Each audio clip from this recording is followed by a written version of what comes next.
Bismillahirrahmanirrahim. Assalamualaikum warahmatullahi wabarakatuh. Alhamdulillahi wa kafa wassalatu wassalamu ala rasulil mustafa nabiyyina Muhammad ibn Abdillahi dhawis sidqi wal wafa. Asyhadu an la ilaha illallah wahdahu la syarikalah wa asyhadu anna Muhammadan abduhu wa rasuluhu la nabiyya ba'dah. Allahumma salli wa sallim wa barik ala sayyidina Muhammadin wa ala alihi wa sahbihi ajma'in, amma ba'd. Teman-teman yang mudah-mudahan senantiasa diberikan kesehatan dan keberkahan oleh Allah Subhanahu wa taala. Kabarnya sehat semuanya? Mudah-mudahan senantiasa Allah berikan kesehatan, senantiasa Allah berikan keberkahan buat kita semua. Puji syukur marilah kita panjatkan kepada Allah Subhanahu wa ta'ala. Salawat dan salam semoga terlimpah curah kepada suri tauladan terbaik kita, yakni Rasulullah Muhammad sallallahu alaihi wasallam, kepada keluarganya, kepada para sahabatnya, dan semoga sampai kepada kita selaku umat pengamal sunnahnya, amin ya rabbal alamin. Di tengah suasana yang panas, tapi mudah-mudahan hatinya tetap dingin ya, karena yang panas itu bukan cuaca, tapi kadang-kadang yang panas itu hati kita. Makanya Nabi menyampaikan, ala wa inna fil jasadi mudghah, sungguh dalam diri seorang manusia itu ada segumpal daging. Idza saluhat saluha sairu amalih, kalau segumpal daging itu baik, maka akan baik seluruh amalnya. Wa idza fasadat, dan kalau segumpal daging itu rusak, fasada sairu amalih, fasada sairu jasadi, maka akan rusak seluruh jasadnya. Ala wahya al-qalbu, apa segumpal daging itu? Segumpal daging itu adalah hati. Hati dalam bahasa Arab disebut dengan qalbu. Qalbu itu artinya bolak-balik. Yang namanya hati itu bolak-balik. Kadang hari ini senang, besok sedih. Hari ini marah, besok bahagia. Hari ini benci, besok cinta. Nah, itulah hati ya. Makanya Nabi pernah mengatakan, ahbib habibaka haunan, cintailah kekasihmu itu sekedarnya, karena boleh jadi besok dia adalah orang yang engkau benci. Begitu juga bencilah yang engkau benci sekedarnya, karena boleh jadi besok dia adalah orang yang engkau paling cintai. Dan cinta kita yang paling tinggi hendaknya kita berikan kepada Allah dan Rasulnya, karena Allah dan Rasulnya itu tidak akan pernah berkhianat, tidak akan pernah menzolimi hamba-hambanya. Teman-teman yang dimuliakan Allah, kalau kita bicara tentang pemuda, apa judulnya ya? Pemuda yang bermanfaat. Masya Allah, ini wajahnya wajah-wajah muda. Insya Allah ya. Jadi kalau di bawah 40 tahun, di bawah 60 tahun insya Allah termasuk muda ya. Ada satu hal yang menarik yang pernah Rasulullah SAW sampaikan kepada kita. Nabi pernah mengatakan bahwa iman, taat, maksiat itu punya rasa. Apa rasanya ketaatan? Rasanya ketaatan itu adalah halawah, manis. Apa rasanya kemaksiatan? Kemaksiatan itu rasanya murun, pahit. Jadi taat, maksiat, iman, kufur itu punya rasa. Tanyakan kepada orang-orang yang dia sering melakukan pelanggaran terhadap perintah Allah. Pertanyaannya, apakah dia hidupnya bahagia? Ternyata mereka enggak bahagia. Iya, mereka senang boleh jadi. Iya, mereka happy boleh jadi. Tapi bahagia dengan happy itu sesuatu yang bisa jadi berbeda. Kebahagiaan itu munculnya dari dalam hati. Makanya Nabi mengatakan, ya, salasun man kunna fihi wajada halawatal iman. Kata Nabi SAW, ada 3 perkara kalau ada pada diri seseorang, maka dia akan merasakan yang namanya manisnya iman. Ustadz, ciri manisnya iman itu apa? Ciri manisnya iman adalah ketika kita bisa menikmati ketaatan. Pertanyaannya, selama kita melakukan ketaatan sudah menikmati atau belum? Datang ke pengajian, ke ta'lim, ke majelis, kadang-kadang apalagi jamnya jam rawan, udah makan siang, jam 2, panas, gitu kan? Tiba-tiba lihat ustadznya gede, tapi kok jadi kecil ya? Kecil, jauh, gelap. Ada sering kayak gitu ya? Atau masuk ke pengajian, Bismikallahumma ahya wa amut. Apalagi laki-laki sholat Jumat biasanya ya. Ngaji setengah jam udah berasa sehari semalam. Tapi nonton YouTube ya 3 jam aja gak kerasa. Stalking status orang ya lama-lama juga tidak kerasa. Milih-milih barang di jangan sebut merek. Milih-milih barang di online itu gak kerasa sampai malam. Tapi kalau ngaji, Masya Allah. Nah berarti kita itu kalau masih seperti itu belum merasakan yang namanya manisnya keimanan. Karena kalau orang yang manisnya keimanan sebagaimana dulu para sahabat. Ada sahabat itu pengen dicabut anak panah, ketika terkena panah itu sewaktu sholat. Karena kata mereka kalau sholat itu semuanya jadi gak kerasa. Saking senangnya, saking bahagianya. Kalau kita kan sholat itu jadi semuanya kerasa.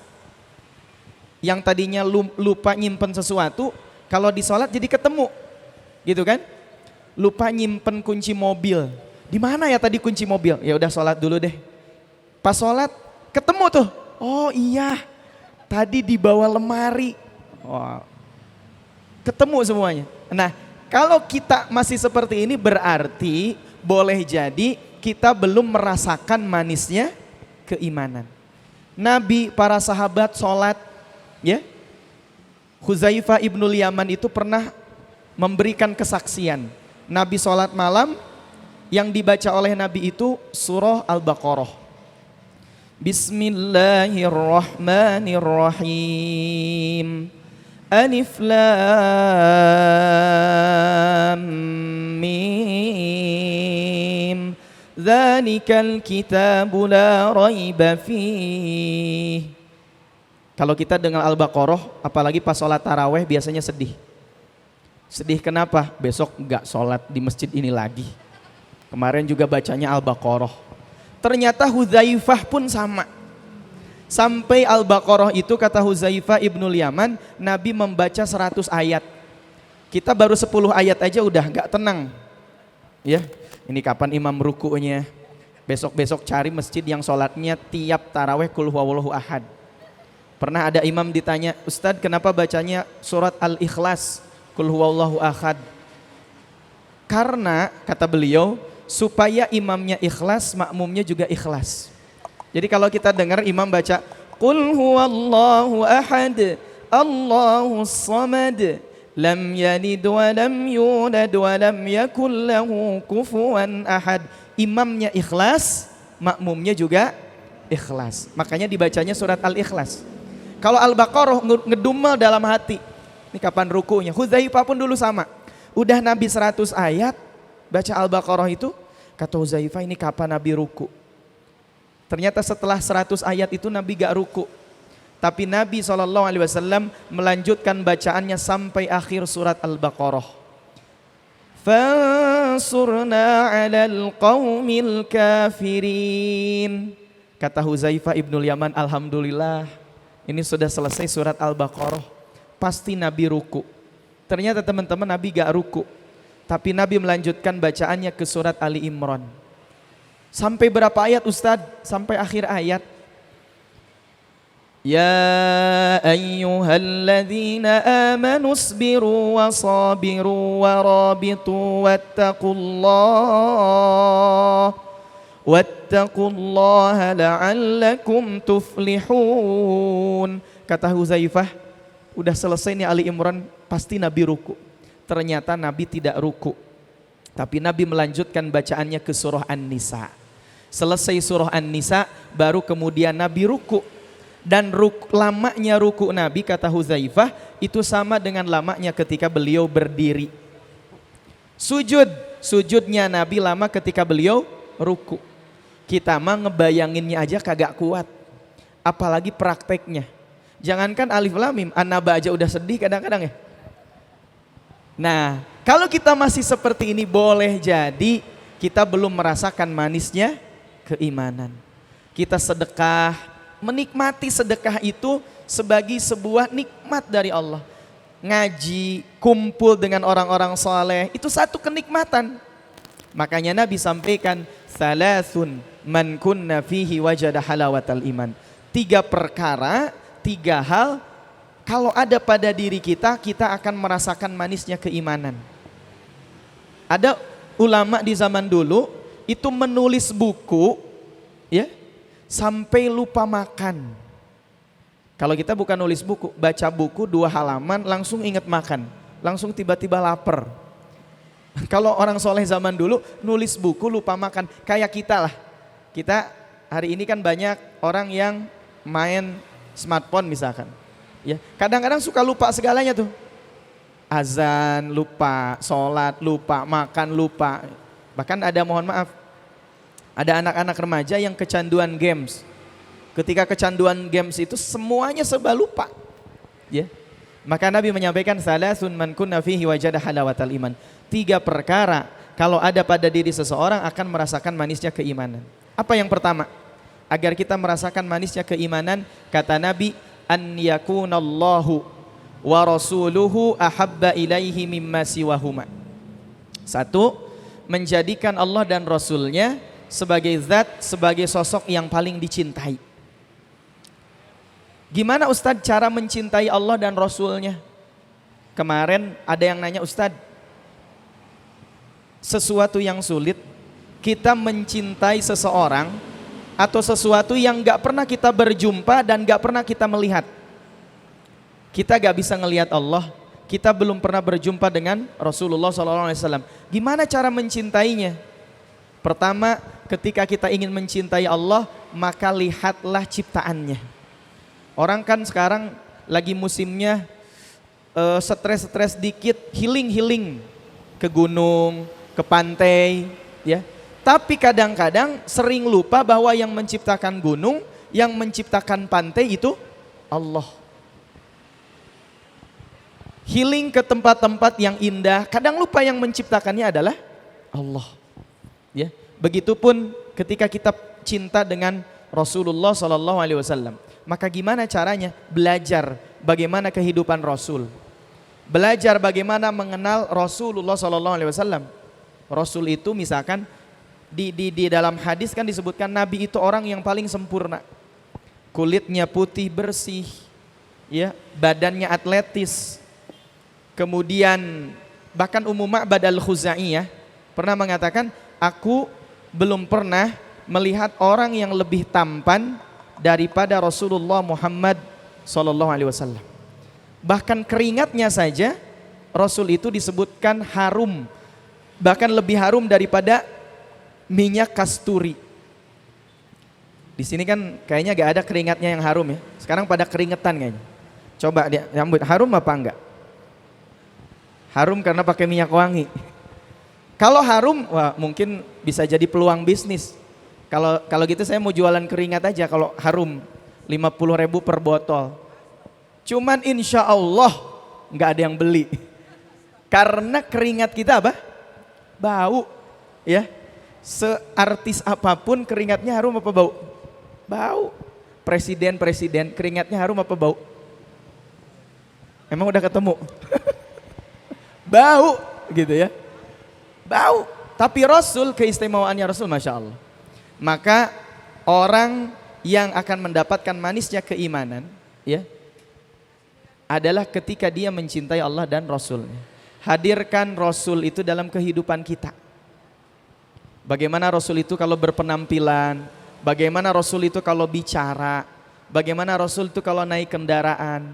Bahkan disebutkan oleh para sahabat, Rasul itu sama dengan pemuda yang lainnya. Cuman bedanya Rasul kalau ngomong selalu diawal dengan tersenyum. Kan senyum itu sedekah ya. Tabassumuka fi wajhi akhika laka shadaqah. Senyumanmu di hadapan saudaramu adalah sedekah. Tapi jangan kalau kotak amal lewat di masjid dikasih senyuman doang. Lewat, assalamualaikum. Jangan, itu kasih duit itu. Ya. Nah ini hadirkan Rasul. Ya, bagaimana Rasul masuk toilet, bagaimana Rasul berumah tangga, bagaimana Rasul memperlakukan sahabatnya. Sayyidina Anas bin Malik radhiyallahu taala anhu pernah mengatakan, selama aku bergaul dengan Rasul, membantu Rasul selama 10 tahun, belum pernah Rasul itu mengatakan kenapa melakukan begini, kenapa melakukan begitu. Nah ini yang pertama. Yang kedua, agar kita merasakan manisnya keimanan adalah wa an yuhibbal mar'a la yuhibbuhu illa lillah. Ketika kita mencintai seseorang, baik orang tua kita yang sudah punya anak-anaknya, yang punya suami atau istri atau suaminya, ya.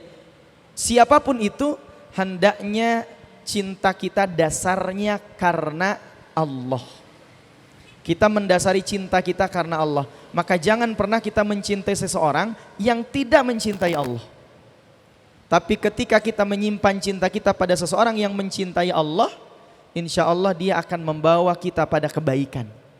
Ya. Ciri orang beriman itu, la yu'minu ahadukum hatta yuhibba li akhihi ma yuhibbu li nafsihi.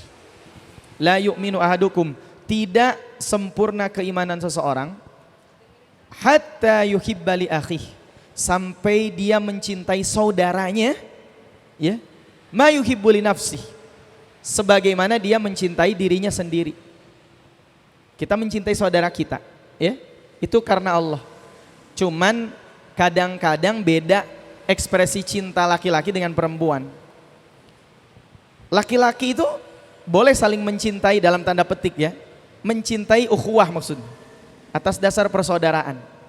Perempuan juga sesama mereka, makanya salah satu di antara orang yang diberikan naungan oleh Allah di hari kiamat, ya, sab'atun yudhilluhumullah fil yaumi la dhilla illa dhilluh, 7 golongan manusia yang diberikan naungan Allah di hari kiamat, yang tidak ada naungan pada hari itu kecuali naungan Allah. Salah satunya siapa? Wa rajulani tahabba fillah ijtama'a alaihi wa tafarraqa alaihi. 2 orang yang saling mencintai karena Allah, ijtama'a alaihi, bertemu karena Allah, wa tafarraqa alaihi, dan berpisah karena Allah. Maka setiap orang itu kan punya bestie, ya. Bestie. Ustadz, bestie itu apa? Bestie itu dari, kalau menurut bahasa Inggris, bestie itu artinya teman dekat, sahabat. Kalau menurut bahasa Italia, bestie itu hewan buas. Kalau menurut bahasa Indonesia, artinya bestie itu teman dekat yang kadang-kadang jadi sahabat buas, jadi hewan buas. Ya kan? Lagi gak punya duit, tiba-tiba teman kita yang minjem duit. Udah lama gak ketemu, sekalinya nge-WA minjem duit. Bestie itu namanya, ya. Akhirnya bestie gitu, ya. Mencintai sahabat kita karena apa? Karena Allah. Wa rajulani tahabba fillah. 2 orang yang bertemu karena Allah, ijtama'a alaihi wa tafarraqa alaihi. Bertemu karena Allah, berpisah karena Allah. Walaupun tadi ekspresi cinta laki-laki dengan perempuan kadang-kadang beda.